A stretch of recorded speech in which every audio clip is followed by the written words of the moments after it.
Yo, how's it going, guys? Today I got some weather painters for you.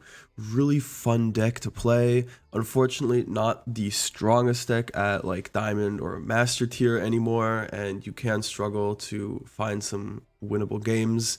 The deck is a very grindy, tempo-based control deck, where if you get your setup out and you get to live till turn 3, you will be out grinding basically any deck that exists. The problem is that you have some issue surviving that long because your engine doesn't really give you that turn 2 survivability, which is why we have to unfortunately resort to some floodgates. But these do have active synergy with your deck as well, instead of just stopping your opponent, which is pretty cool. I'll be getting to that in a bit as well. The whole point of the deck is you have your weather painters that paint the weather, and you have your weather canvases. And these canvases give all your weather painter monsters in the same column and the two columns next to the column the effect to banish themselves. So banishing the monster themselves, not the canvas. They banish themselves to gain an effect. And it's really interesting how you like manage your zones in here, and you have a lot of unique effects, a lot of technical interactions. I'll try covering as many of those as I can think of a bit later. And you use this to outgrind your opponent, just constantly adding back stuff. And the reason this gives you so much advantage is all your weather painters come back the turn after they were banished for cost. So you will always go plus, but it takes a little bit. They also come back if they get negated. So the snowy canvas gets to banish the weather painter to search for the weather card. And if this gets ashed, your weather painter that banished itself still comes back during the next standby phase. And the goal of the deck here is you want to get your field spell and some canvases, because the field spell lets you use the canvases as link material, and that lets you make your weather painter rainbow here, which is similar to the canvases in the sense that the 3 monsters it points to gain the effect to banish themselves for just an omni negate and a destroy. So really cool. I'm going to attempt to use editing magic to show a fast forwarded version of just a solo mode game, just to show how you can accrue so much advantage. I'll try to speed it up. Let me know if you like this, if you think this is a good idea for the future. I'm terrible at editing, as you may or may not have realized. So I'd love any feedback that can help me make better videos for you guys in the future.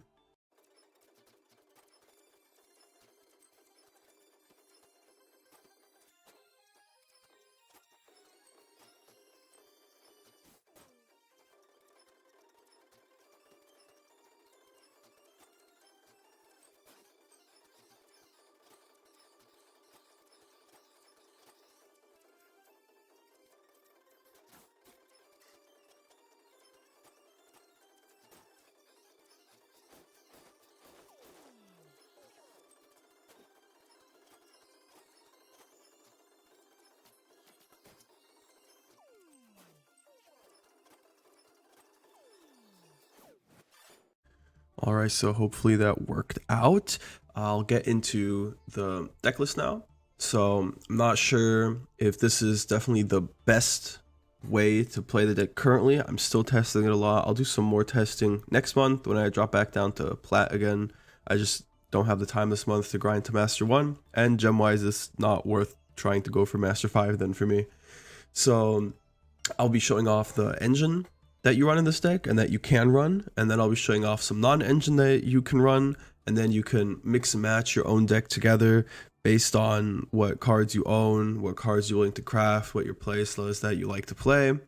And I think that's a really cool thing about this deck, because it has a lot of options actually to get running. It has a lot of synergy with a lot of cards. Very cool to play. So for the engine, we have this pretty much as your minimum amount that you should probably be running. Maybe you cut a rainy canvas. I'll get to that when we get to the non-engine some more with the synergies that it provides. But pretty much you need to run 3 of the snow. When you summon this, you get to place a canvas from your deck. This beats Ash Blossom because you're not summoning anything from the deck. You won 3 of the Cloud Painter. This one gives you crazy recursion. If any of your weather cards get sent from face up to the graveyard, you get to target up to 2 the weather, spell, and traps and place them face up in your spell and trap zone. This means you get to bring back your spent or destroyed canvases, and this also basically activates the traps right away. So they're already face up, so you can use the effects already this turn. The Weather Painter Thunder is pretty nice. You get to send a face up continuous spell or trap card to the graveyard, and then you get to place the weather spell trap from your deck into your spell and trap card zone face up as well. So this also basically activates the cards from the deck, including the traps. And the interesting thing about the wording on this one and this one is you are placing them face up in your spell and trap zone. This means you're not activating them. This is an important distinction for things like anti-spell fragrance. We'll get to that in a bit as well. And this also lets you just get rid of your floodgates to get into your engine. So really cool. It also has decent attack.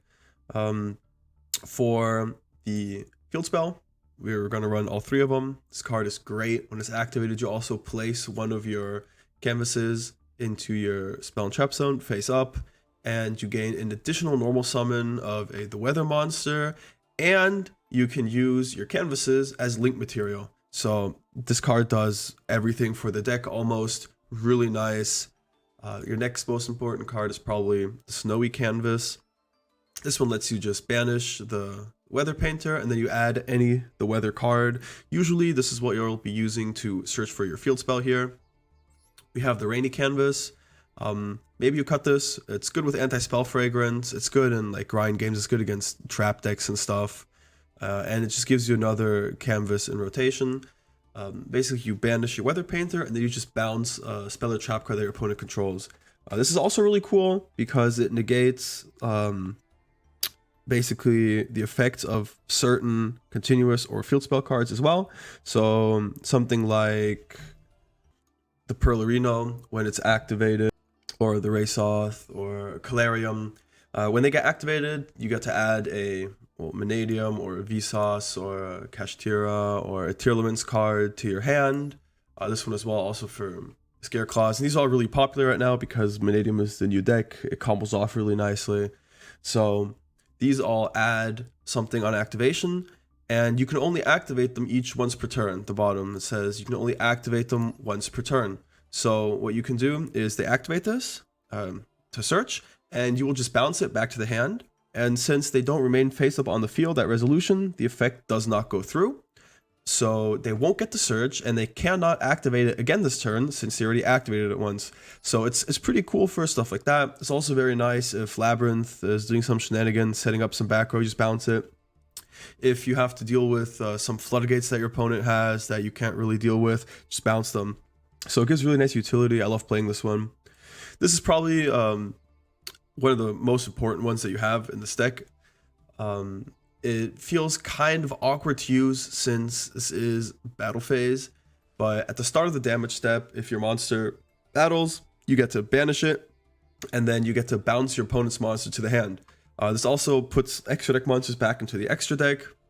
This doesn't target, it doesn't destroy, and it happens at the start of the damage step, so very, very nice. Some other nice synergies. I'll get to these as well when we cover the non-engine, but you can bounce the kaijus back to your hand and then just kaiju them again. And finally, we have the Rainbow Canvas. If your opponent controls a monster, you banish your Weather Painter, and then you get to special summon the weather monster from your deck with a different name. The other canvases we have here aren't really worth running. This one just halves the attack of a monster. It lets you attack directly, but only for half damage.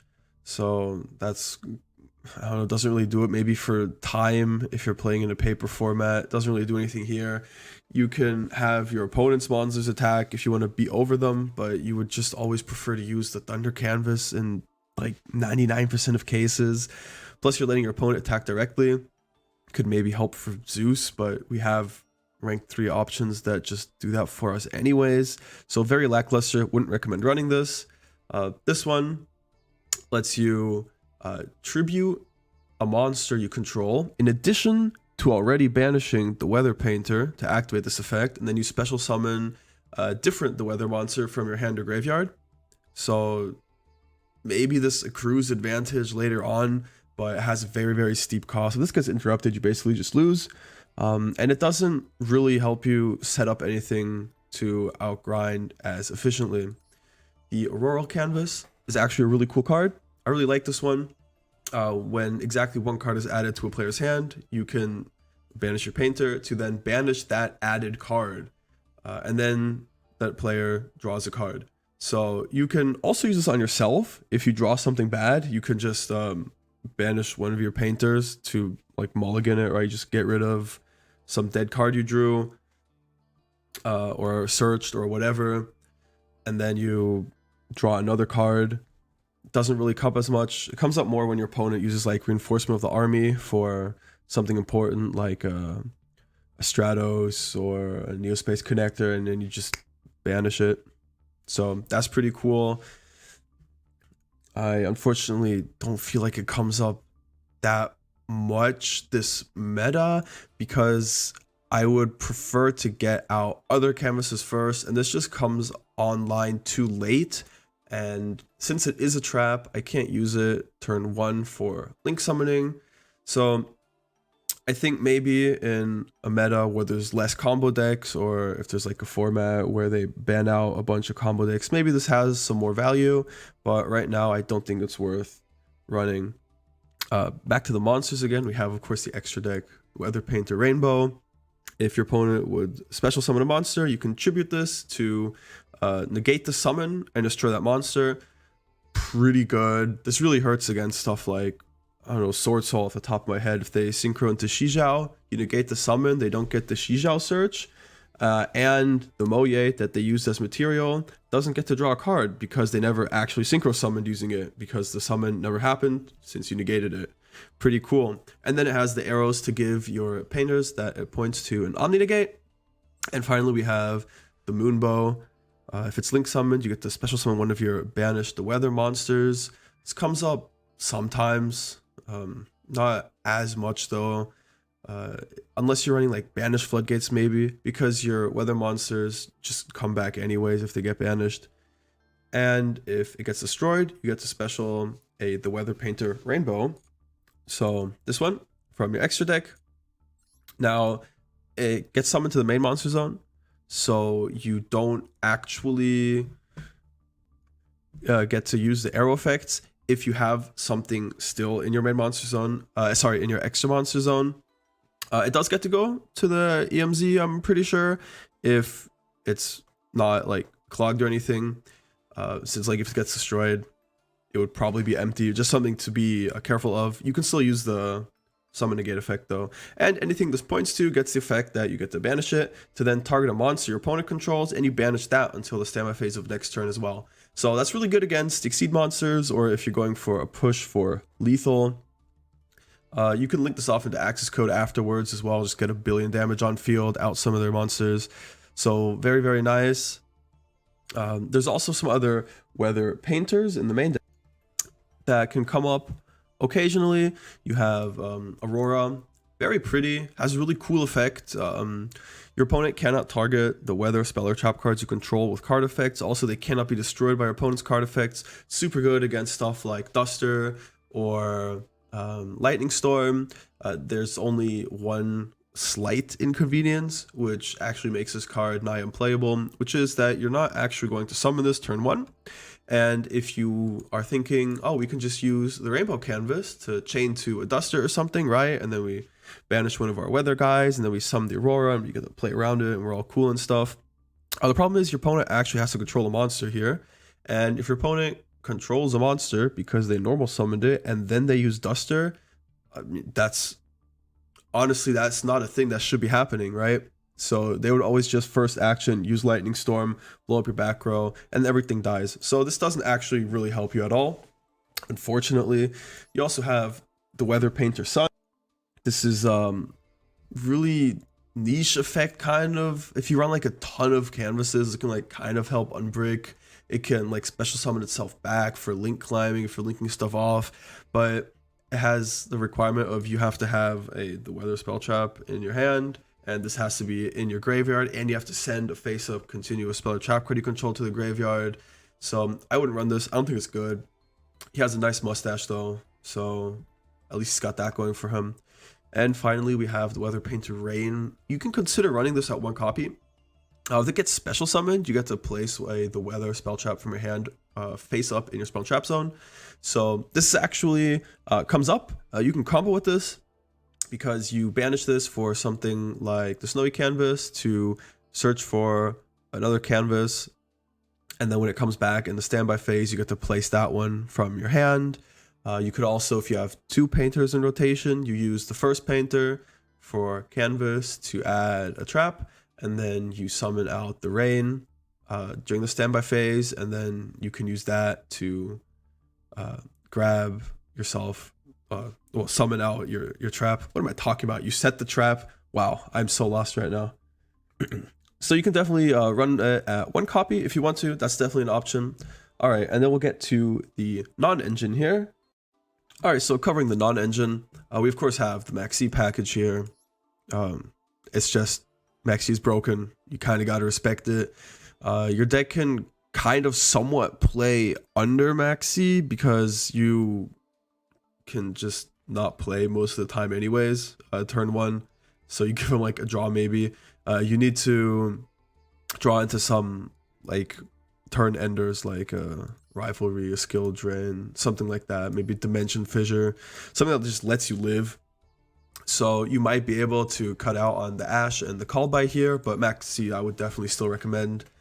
Then you have the consistency cards. With the Extravagance, draws you 2 cards. I would really recommend running your Weather Painter Links at 3 copies each, because if you get rid of them, that kind of cripples your deck a little bit. We have the Prosperity to dig for the missing starter that we have, or just some Floodgate that'll help us live. We have the Piri Reese map, which adds us our Snow Weather Painter, which is the best starter we have in the deck. We also have the Small World to search for it.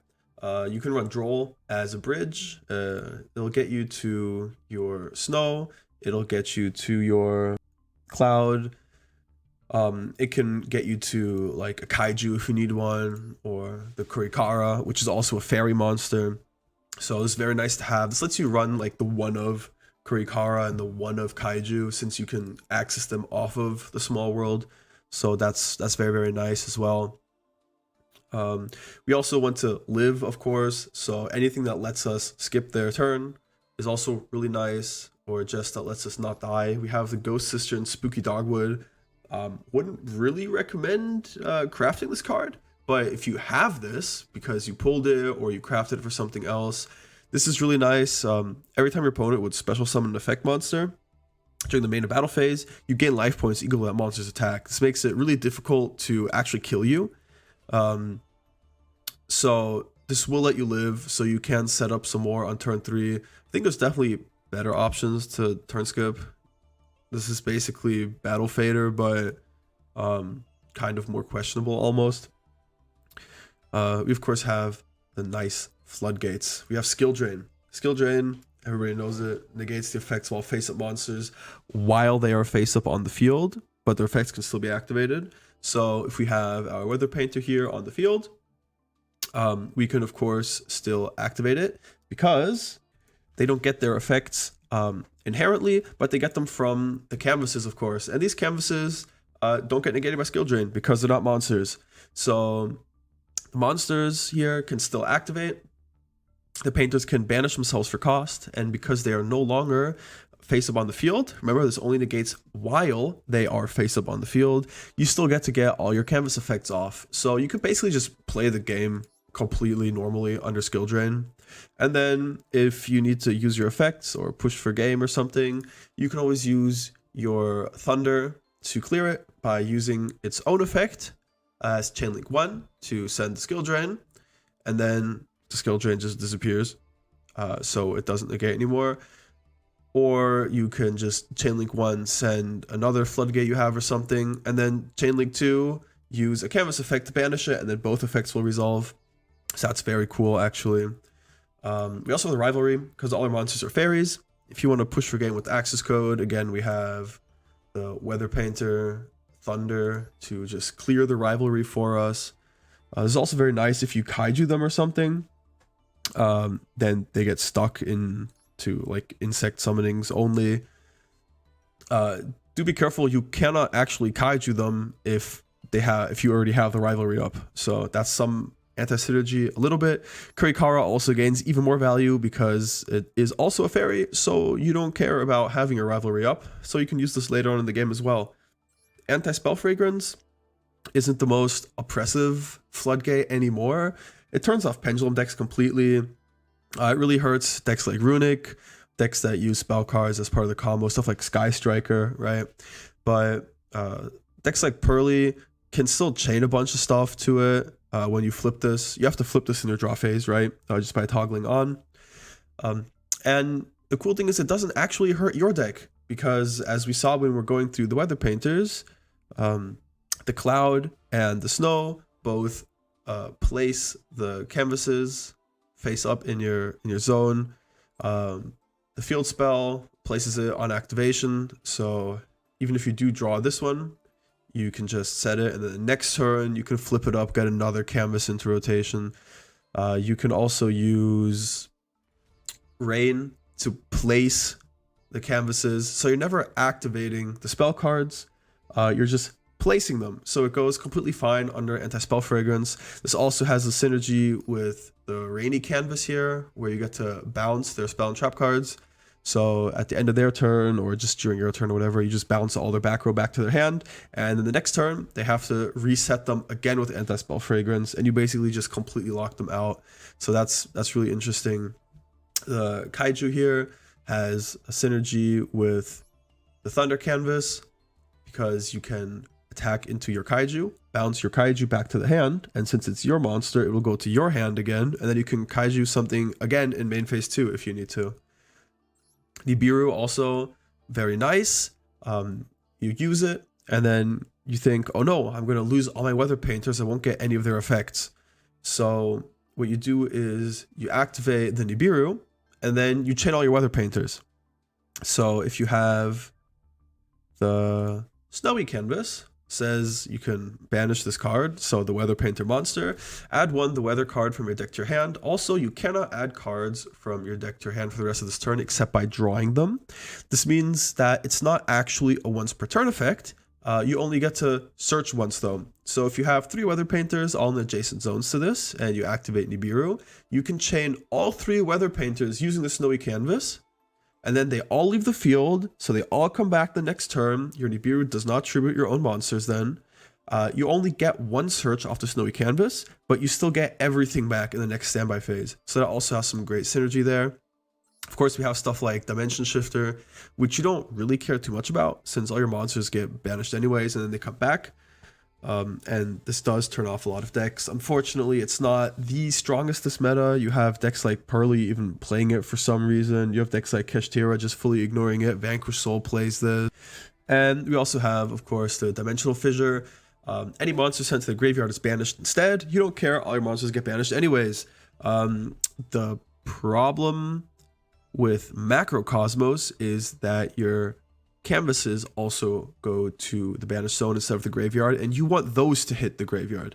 But Fissure doesn't banish your canvases, only the monsters, so that's great for us. Plus, we can always use the Thunder Weather Painter plus the Fissure to tag this out for a Snowy canvas, and then we can search our field spell, and we get another canvas on the board, and then we can normal summon another Weather Painter from her hand, and then we can do some plays off of that as well. So it's pretty nice. I'm not sure this is the right meta for it, but it was really good during tier meta, of course. If this card is good, it's very good in this deck. For the extra deck, we have a Zeus line here. So Zeus, of course, with the downer to rank up something. And then we have the Fortune Tune, which is untargetable, and you get to recur some stuff. And you can protect it from destruction. You have the Nightmare Shark here, which has the effect you detach and exceed material, and then this monster can attack your opponent directly. So that's also really great for getting to Zeus. And then for some OTK lines, we have the Ashura King here. Just make it with a bunch of material, it gets to attack a bunch of times, have a billion attack, and it gives you a monster negation. You can just negate the activated effects of monsters. And then of course we have some Link 4s here. The Nightmare Griffin can recycle some of your floodgates. You just make this off of your Link 3 and any other body if the game state looks like you might want to go for this.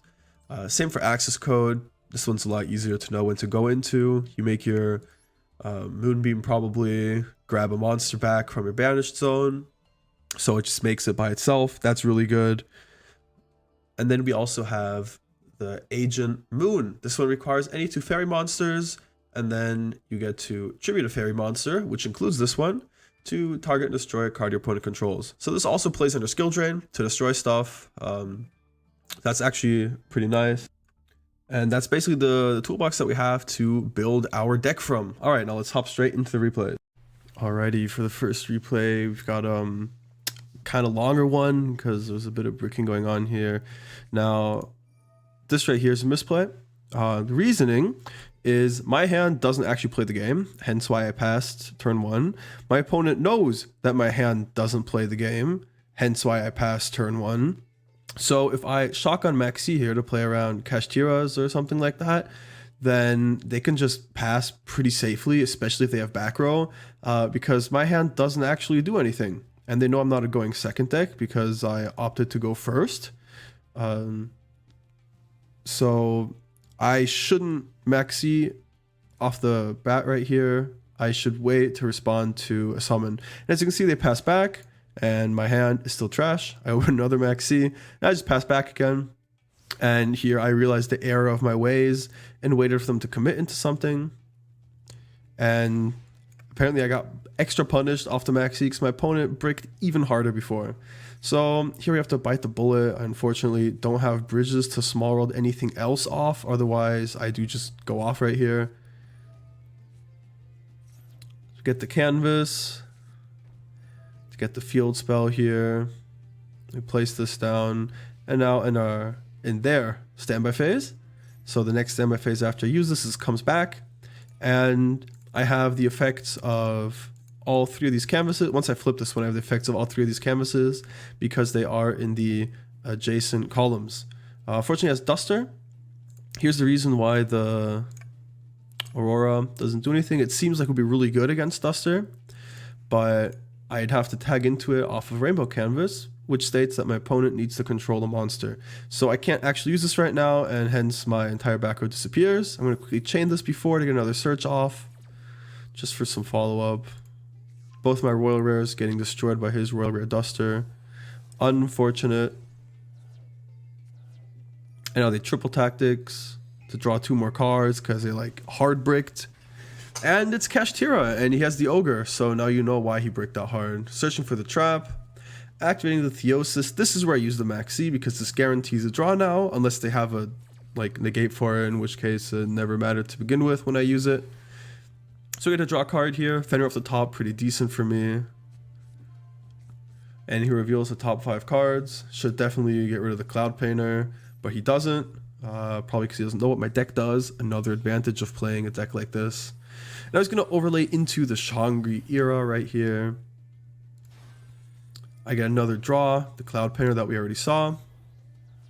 And now he banishes the other ones that he revealed, but it's already too late for that. He's going to Big Bang to grab the Fenrir back out again. And he's going to Shangri into the Arisar that he can activate right off the bat. And on end of main phase, I use Nib here. And he ends his turn after setting a few more cards. Now, kind of unfortunate here that I do open the Fenrir target, or I could use that to bait something out. But we get back to Snow. Normal summon this guy. Now we're going to go into Nightmare Shark. And I use this effect here to bait like an Imperm or something.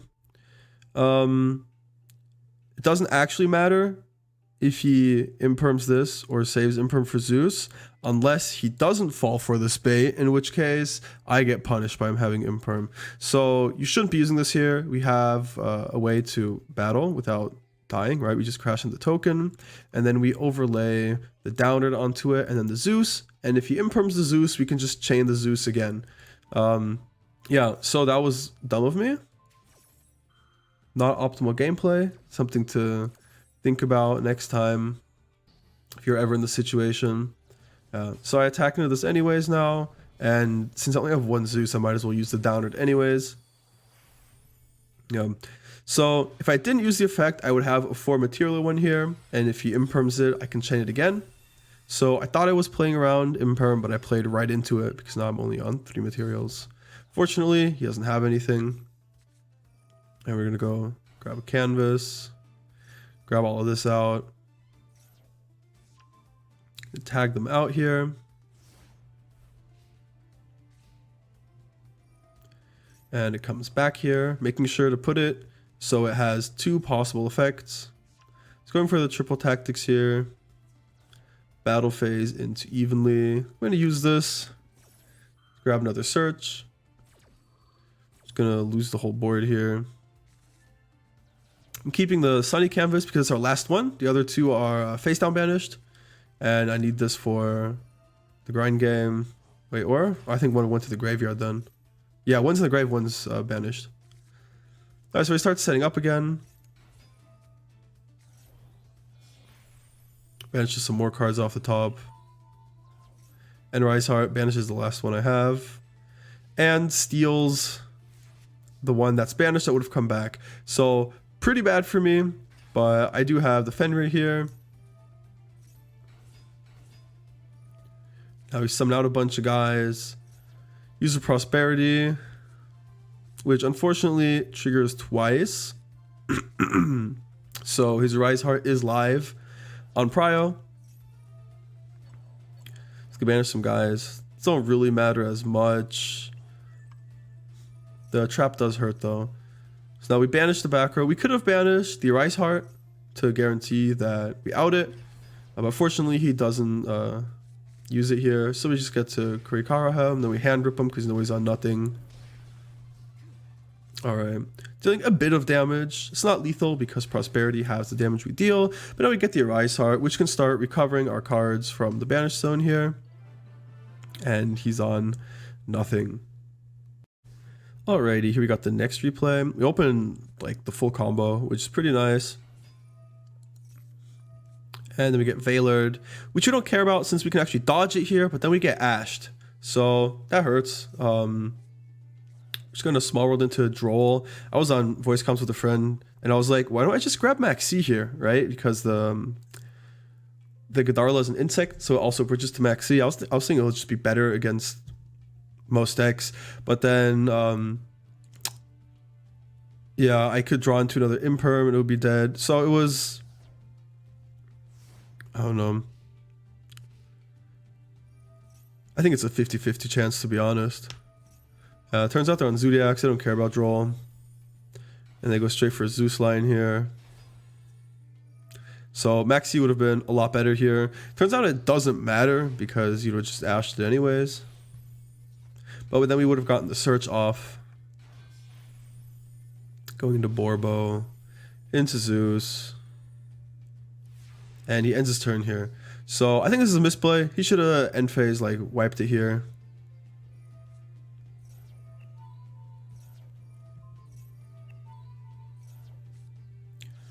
So I lose my whole board here, but his Zeus is turned off for the turn.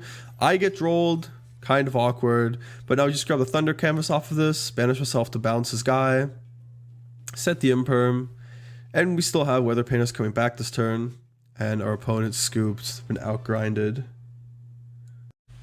And for our final game, it's against Fluwanderees. We're going second this time. It's also a grindy deck, so just like the other two that we've faced, it's nice to show off that we do outgrind the typically more control or grind decks that are currently in the Master Duel meta. And we get Max Seed here. It's kind of awkward. So we're just going to Fenrir here. Activate the Fenrir. It baits out an Imperm. Didn't really matter if we had this or not. And you can't actually face down banish the Rabina off of Fenrir, since if it leaves the field face up, it would just get banished face up instead, even off evenly and stuff. You can still target it, it'll still leave, but it won't be face down. So it doesn't actually clear it, so Fenrir effect doesn't actually matter here. Alright, now we swing here, swing for some more damage. We have some like decent setup. I decided to link these off for our negate, which will have live next turn because we'll have stuff returning from the banish zone. Alright, gave him a few draws for it. Now we have the Cloud coming back for an Omni, and the Snow coming back for another Omni negate. And it doesn't matter because we get Dark Rulered. Very unfortunate. But we fortunately do have the Imperm for the Eaglin, and he does not have an answer to that.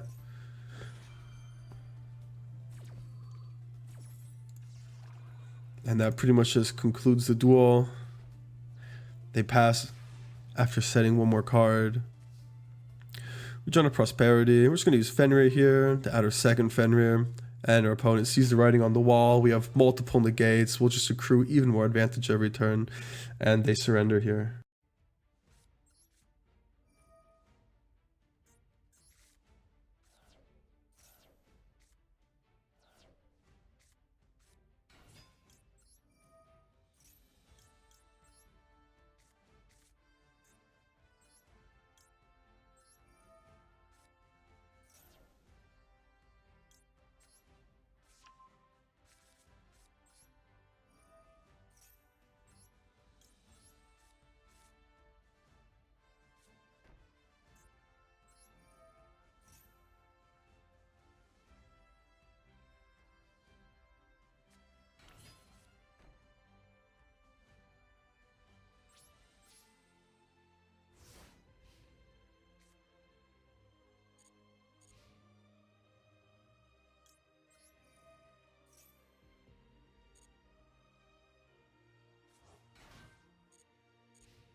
Alright, I hope you guys enjoyed the video. I hope you learned something. Yeah, tell me what you think about the quick solo mode clip. Maybe not the cleanest, right? Like in an actual game, I would have gone for like access code and probably would have just bounced the back row as well. This was just to give like a quick overview. If you think I should do that in the future, then I definitely will. Let me know. Just anything else I should change about these deck profiles, let me know that as well. I'll be glad to do so. And I hope you enjoyed seeing this nice, unique, pretty deck with a nice artwork, outgrinding a lot of the meta, something that's a bit unique to play. And yeah, I hope you enjoy playing the deck if you do decide to make it. I'll be uploading some videos on the deck I used to grind out the final levels of the Duelist Cup, and I have some more Zephyr variants, Zephyr Teller Knights variants, and I hope you guys look forward to those, as well as some budget decks that I'll be having in the making soon as well. Alright, see you in the next video.